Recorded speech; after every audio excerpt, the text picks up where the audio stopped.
I never did. I mean, I consider myself, you know, an ist in a number of things, but an act like, do you mean a Yiddishist? I mean, Yiddish activist. a Yiddish activist.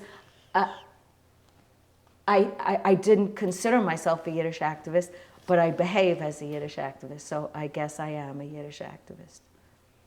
Yeah. I mean, you know, I directed a show called Cowgirls off Broadway.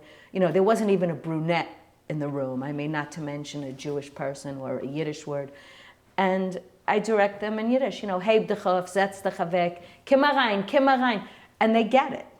And so by the end of rehearsal, I was like, yeah, Eleanor said, komm rein. I come rein and I setz mich down, you know, and I would call that activism when a bunch of cowgirls start saying, you know, come rein.